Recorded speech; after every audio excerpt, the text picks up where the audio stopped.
পার হব, ছোটাবো মুক্তির নাও। সুযোগ পেলে আমরাও পারি, শুধু সুযোগটুকু করে দাও।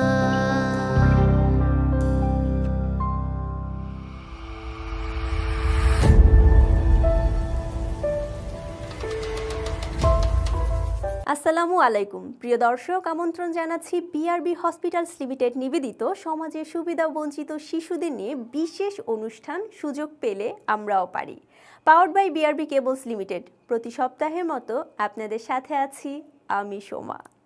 কুষ্টিয়ার ছেলে বিএম সোহেল রানা, যিনি 2016 সাল থেকে সমাজের সুবিধা বঞ্চিত শিশুদের জীবনমান উন্নয়নে কাজ করে যাচ্ছেন। তিনি 2016 সালের কোনো এক মাসে শীতের বিকালে শ্যামলী শিশু পার্কে বসে আড্ডা দিচ্ছিলেন। পার্কে ঘুরতে থাকা ছিন্নমূল শিশুরা এসে বারবার তার কাছে টাকা চাচ্ছে কিছু খাওয়ার জন্য। এই শিশুদের একজনকে কাছে নিয়ে তিনি বললেন, তুমি যদি পড়ালেখা করো, স্কুলে যাও, তাহলে টাকা দেব। কিন্তু শিশুটি জানালো তার মা দরিদ্র এবং মানুষের বাসায় কাজ করে, সংসার চালায়, তাই তার আর স্কুলে যাওয়ার সুযোগ নেই। মূলত শিশুটির কথা শোনার পরই সুবিধাবঞ্চিত শিশুদের জন্য কিছু একটা করার পরিকল্পনা মাথায় কাজ করে। ভেবেচিন্তে পরিকল্পনাটিকে বাস্তব রূপ দেওয়ার জন্য লেগে যায়। শুরু হয় তার নতুন পথ চলা। এরপরেই শ্যামলী শিশু পার্কে খোলা আকাশের নিচে পাটি বসিয়ে শিশুদের পাঠদান দিতে শুরু করেন। প্রায় 16 মাস এভাবেই চলে। এরই মধ্যে তারা পাঠদানের নাম ঠিক করেন ছায়াতল বাংলাদেশ। ছায়াতল বাংলাদেশের শিক্ষা কার্যক্রম কেন্দ্র ঘুরে এসে বিস্তারিত জানাচ্ছেন জুলফিকার হোসেন। ক্যামেরায় ছিলেন জহির। ছায়াতল কথাটি শুনলেই মনে হয় তপ্ত রৌদ্রের খরতাপে দাঁড়িয়ে থাকা কোনো এক বটবৃক্ষ। আর এই বটবৃক্ষ কোনো গাছ নয়, তিনি এতিম অসহায় শিশুদের জন্য নিবেদিত প্রাণ এক মানবিক মানুষ, যার সুদৃষ্টি যেন নিজ সন্তানের ন্যায় দৃষ্টির সীমানায় পড়ে থাকা সমাজের সুবিধাবঞ্চিত শিশুদের ওপর। বাবা না হয়েও কোমলমতি ছিন্নমূল শিশুদের অভিভাবক, একমাত্র আশ্রয়স্থল। তিনি আর কেউ নন, কুষ্টিয়ার গর্বিত সন্তান বিএম সোহেল রানা। রাজধানীর শ্যামলীর একটি বাড়িতে ছায়াতল বাংলাদেশ এর প্রথম বিদ্যাপাঠ কেন্দ্র গড়ে তুলেছেন। সেখানেই পথ শিশুদের আলোর ঠিকানা। প্রথম শ্রেণী থেকে অষ্টম শ্রেণী পর্যন্ত এই বিদ্যাপাঠ কেন্দ্রে পড়ালেখার সুযোগ করে দিয়েছেন সুবিধাবঞ্চিত শিশুদের। শুধু শ্যামলীতেই নয়, মোহাম্মদপুর, গাবতলী, বিজিবি মার্কেট, পোলপার বটতলা এবং চাঁদ উদ্যানে রয়েছে আরও 3টি ক্যাম্পাস। সব মিলিয়ে 4টি ক্যাম্পাসে পথ শিশুদের মধ্যে জ্ঞানের আলোর দ্যুতি ছড়িয়ে দিচ্ছে সামাজিক সংগঠন ছায়াতল। সকাল 9টা থেকে বিকেল 5টা পর্যন্ত শিশুদের জন্য উন্মুক্ত থাকে এই স্কুল। দরিদ্রতার কশাঘাতে পিষ্ট হওয়া এইসব শিশুরা জানত না তাদের ভবিষ্যৎ কি করে সমাজের মূল স্রোতে ফিরে আসতে হবে, কি করলে পড়াশোনা করার সুযোগ পাবে। আমাদের চারপাশে তাকালে দেখব অনেক সুবিধাবঞ্চিত শিশু, তাদের কোনো স্বপ্ন নেই। শিশুকাল থেকে জীবন যুদ্ধে ক্লান্ত হয়ে হারিয়ে ফেলেছে তাদের সুন্দর শৈশব। যেই বয়সে বই, খাতা, কলম হাতে থাকার কথা, ঠিক সেই বয়সে এই কোমলমতি শিশুদের হাতে তারা তুলে নিয়েছে ভারী কাজ। কেউ গাড়ির গ্যারেজে, কেউ ওয়েল্ডিং এর কাজে, আবার কেউ ভ্রাম্যমান হকারির কাজে নিয়োজিত। তাদের এই অসহায়ত্ব দেখে কেউ এগিয়ে না আসলেও এই শিশুদের মূল স্রোতে ফিরিয়ে আনতে কাজ করে যাচ্ছে ছায়াতল পাঠদান কেন্দ্র। এই স্কুলে যে শিশুরা পড়ছে তারা সবাই নিম্ন আয়ের পরিবারের সন্তান, আবার কেউ অভিভাবকহীন, কেউ পথে ভিক্ষাবৃত্তি করত, কেউ বিভিন্ন পেশায় একসময় কাজ করত। এই শিশুদেরকে ছায়াতল বাংলাদেশের কর্মীরা তাদের বাসায় বাসায় গিয়ে কাউন্সেলিং করে স্কুলে ফিরিয়ে আনতে সক্ষম হন। পাশাপাশি শিশুদের নীতি নৈতিকতা, মানবিক মূল্যবোধ, দেশপ্রেমেও উদ্বুদ্ধ করেন। বর্তমানে ছায়াতল বাংলাদেশের 4টি ক্যাম্পাসে মোট ছাত্রছাত্রীর সংখ্যা 249 জন। এর মধ্যে ছাত্র 112 জন এবং ছাত্রী 137 জন। শ্যামলী ক্যাম্পাসে আছে 64 জন। বাকিরা অন্য 3 ক্যাম্পাসে পড়ালেখা করছে।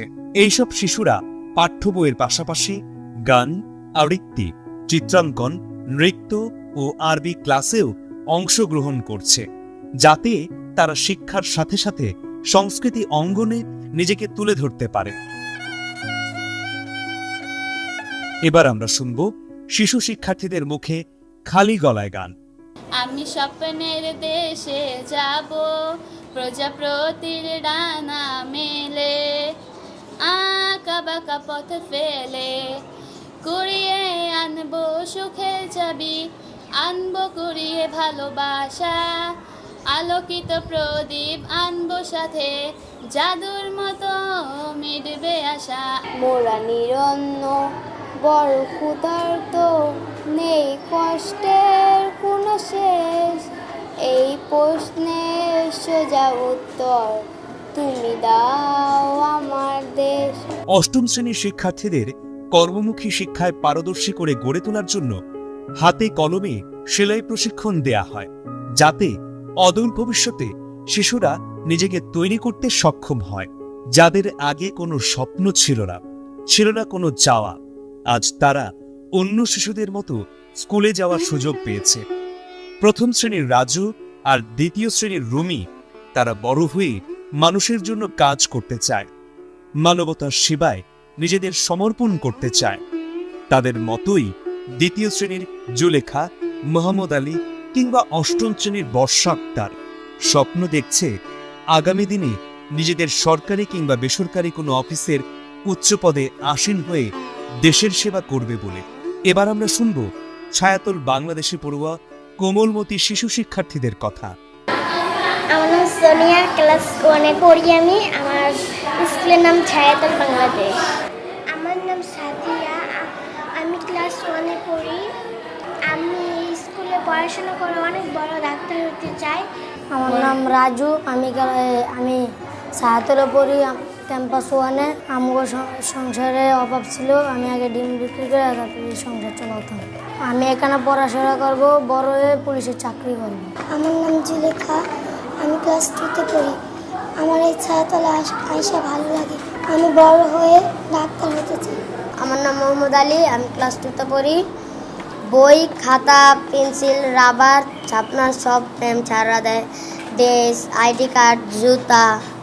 আমি বড় হয়ে ইঞ্জিনিয়ার হতে চাই, দেশের সেবা করতে চাই, মা বাবার জন্য কিছু করতে চাই। আমার নাম স্বর্ণা, আমি ছায়াতল বাংলাদেশের একজন ছাত্রী, আমি ক্লাস 5-এ পড়ি। এই স্কুলে পড়ে আমার অনেক ভালো লাগে। এখানে আমাদেরকে সেলাই মেশিন প্রশিক্ষণ দেওয়া হয়, তারপরে আমাদেরকে নাচের ক্লাস হয়, আমাদের গানের ক্লাস হয়, আমাদেরকে আরবি ক্লাস করায়, মানে আমরা যাবতীয় সবই এখান থেকে পাই। আমি চাই মানুষের মতো মানুষ হতে। আমার নাম আয়শাতুল মরিয়ম, আমি ক্লাস 5-এ পড়ি। আমাদের স্কুলের নাম ছায়াতল বাংলাদেশ। আমি আগে বোতল টোকাইতাম রাস্তায়, তারপর আমি এই পার্কে মাঠে দেখি একটা স্কুল, আর আমি ওখানে যা বসেছিলাম, পরে আমাকে পড়াইছি। আমার স্বপ্ন আমি ডাক্তার হতে চাই, আর সব গরিবদেরকে চিকিৎসা করতে চাই। আমার নাম বর্ষা আক্তার, আমি ক্লাস 8-এ পড়ি। আমি ছায়াতলে পড়ি, পড়াশোনা করি। আমি একদিন পার্কের মাঠে খেলাধুলা করতেছিলাম, তো সোহেল রানা স্যার তো আমাকে বললো যে তুমি কি পড়াশোনা করতে চাও? তো আমি বললাম হ্যাঁ। এরকম একটা স্কুল না তৈরি হলো হয়তো আমি পড়াশোনা করতে পারতাম না। আসসালামু আলাইকুম, আমার নাম হিম, আমি ক্লাস 8-এ পড়ি। আমার আম্মুর ইচ্ছা আছে যে আমাকে পাইলট বানাবে, তো আমি আমার আম্মুর ইচ্ছাটা পূরণ করতে চাই।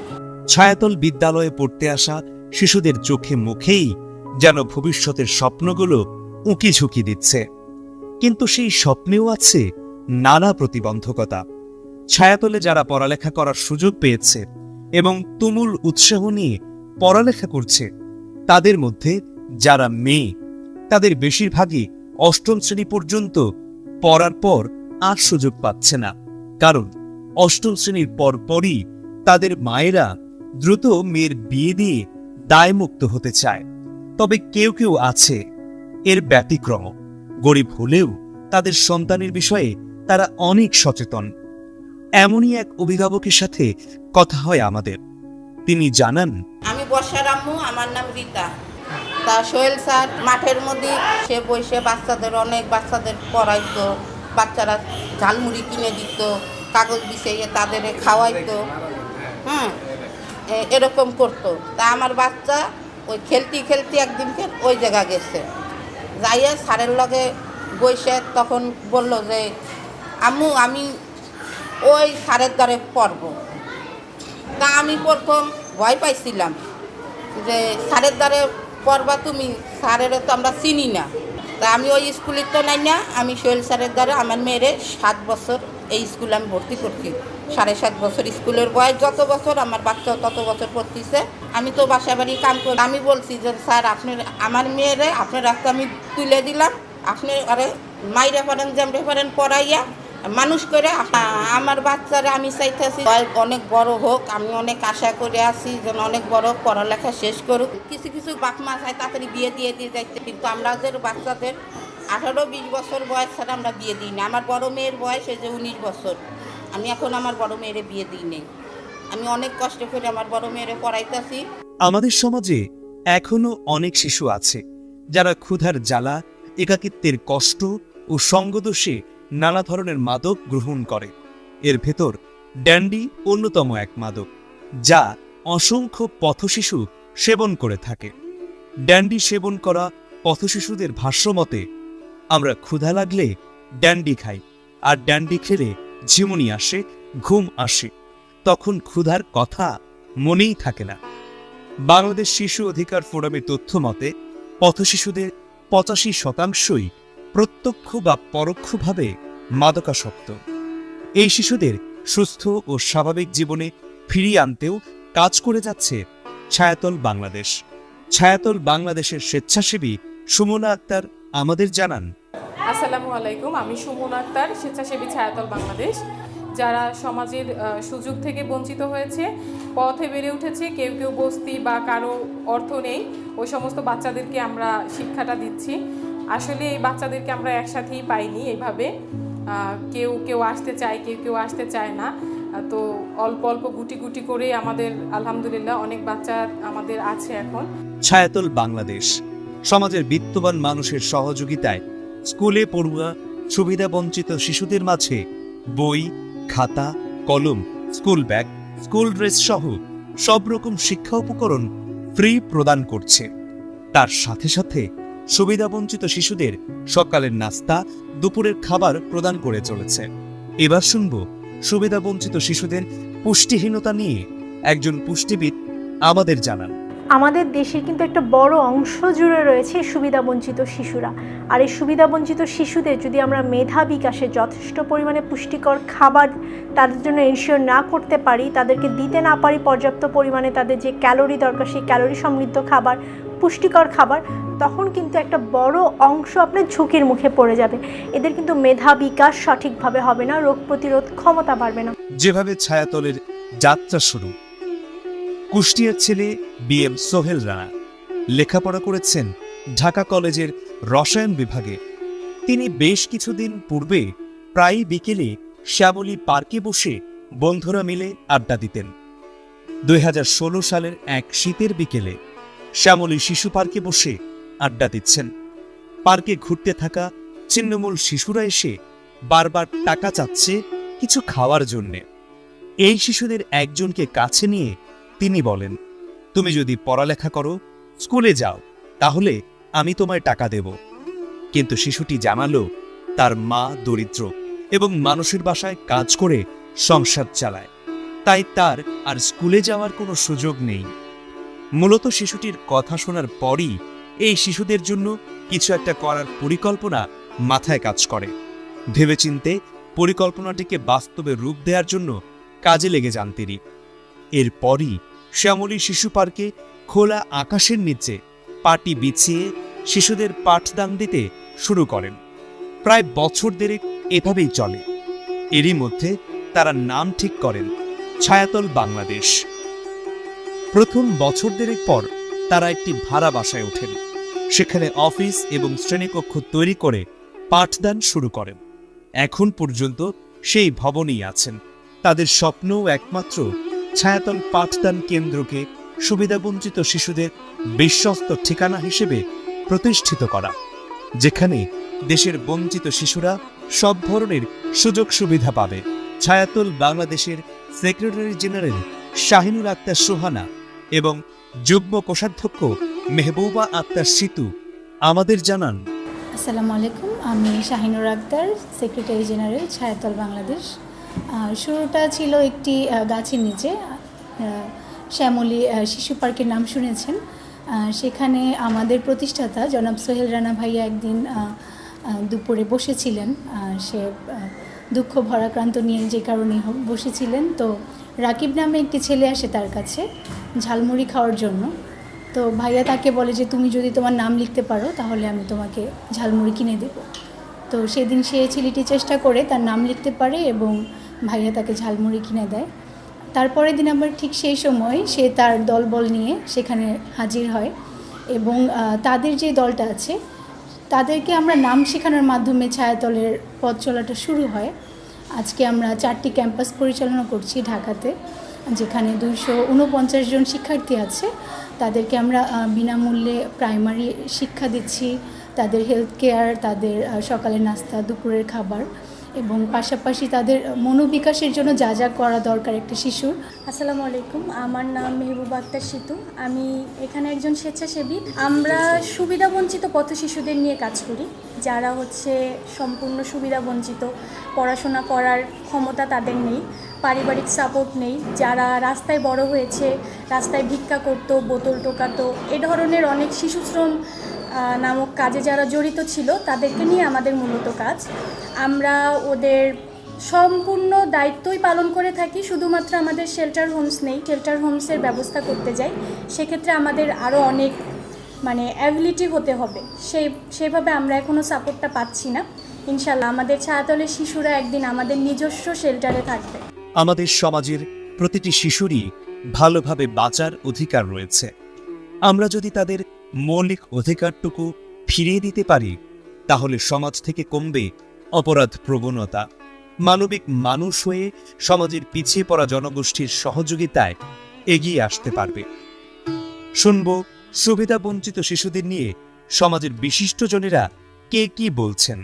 একজন শিশুর যে ধরনের প্রতিভা এবং বৈশিষ্ট্য নিয়ে বড় হওয়ার কথা এবং যে বৈশিষ্ট্যগুলো তাকে যোগ্য নাগরিক হিসেবে প্রতিষ্ঠিত করবে, সেই বৈশিষ্ট্যগুলো নিয়ে কিন্তু সে আসলে বড় হতে পারছে না এবং এটা পরিবেশ এবং অবস্থাগত কারণেই। এবং সেই পরিবেশ এবং অবস্থার মধ্যে সবচেয়ে প্রভাবশালী যে কারণ হলো সেটি হলো তার পরিবারের আর্থিক অসঙ্গতি। যখন একজন শিশু এই অল্প বয়সে তাকে পরিবারের আর্থিক দায়িত্ব নিতে হয়, তখন অবশ্যই শিশুরা শারীরিক এবং মানসিকভাবে ক্ষতিগ্রস্ত হয়। এবং সেটি কিভাবে হয়? সেটি হচ্ছে যখন তিনি দেখে যে তার বয়সী অন্য একজন শিশু স্কুলে যাচ্ছে অথবা অভিভাবকের সান্নিধ্য পাচ্ছে অথবা এই বয়সের যে চাহিদা সেটি পরিবার থেকে তাকে পূরণ করা হচ্ছে, তখন তার মধ্যে এক ধরনের মনস্তাত্ত্বিক দুঃখবোধ তৈরি হয় অথবা নানা ধরনের প্রশ্ন তার মধ্যে জাগে যে আমার অবস্থাটি এরকম কেন।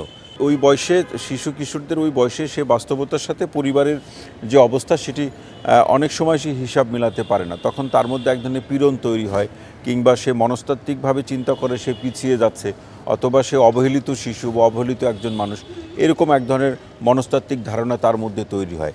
এবং এখান থেকে শিশুর কিন্তু যেটি অবস্থা হয় যে কোনো কিছু তখন আর তার ভালো লাগে না, অথবা অল্পতেই অপরাধপ্রবণ হয়ে পড়ে, অথবা অল্পতেই তিনি বিভিন্ন ধরনের অনৈতিক কিংবা অসামাজিক কর্মকাণ্ডের সাথে খুব অল্পতে জড়িত হয়ে যায়, এই ধরনের যে ব্যথা অথবা পীড়ন থেকে নিজেকে মুক্ত করার জন্য। বাংলাদেশে অনেক শিশুই সময়ের আগেই বড় হয়ে যেতে বাধ্য হয়। নিজেদের পরিবারের বেঁচে থাকার কৌশলের অংশ হিসেবে অনেক কিশোর কিশোরীকে প্রায়ই কাজে পাঠানো হয় বা তাদের অপরিণত বয়সে বিয়ে দিয়ে দেয়া হয়। 5 থেকে 17 বছর বয়সী প্রায় 7% শিশু কোনো না কোনো ধরনের শিশুশ্রমের সাথে জড়িত। এছাড়াও খুব অল্প বয়সী শিশুদের ঝুঁকিপূর্ণ কাজে নিযুক্ত করা অব্যাহত রয়েছে। সাধারণ মানুষেরা জানায়, নারী এবং শিশুদের প্রতি সহিংসতা বন্ধ হোক, শিশুরা তাদের মৌলিক অধিকার ফিরে পাক, সকল শিশুদের স্বপ্ন আর সুপ্ত সম্ভাবনার বিকাশ ঘটুক, বিশ্ব দরবারে আমাদের দেশকে মর্যাদার স্থানে নিয়ে যাক। তারা এগিয়ে গেলে এগিয়ে যাবে আগামীর বাংলাদেশ। দর্শক, আমরা যদি উন্নত বিশ্বের সাথে মাথা উঁচু করে দাঁড়াতে চাই, একটি স্বনির্ভর বাংলাদেশ গড়তে চাই, তাহলে পিছিয়ে থাকা শিশুদের মূল স্রোতের বাইরে রেখে তা সম্ভব নয়। তাই সুবিধা বঞ্চিত জনগোষ্ঠীর শিশুদের মূল স্রোতে ফিরিয়ে আনতে পাঠ্য বইয়ের পাশাপাশি নীতি নৈতিকতা, ধর্মীয় মূল্যবোধ শেখানোর সহ দেশ ও জাতির কল্যাণে নিজেকে নিয়োজিত করার বিষয়ে উদ্বুদ্ধ করতে হবে।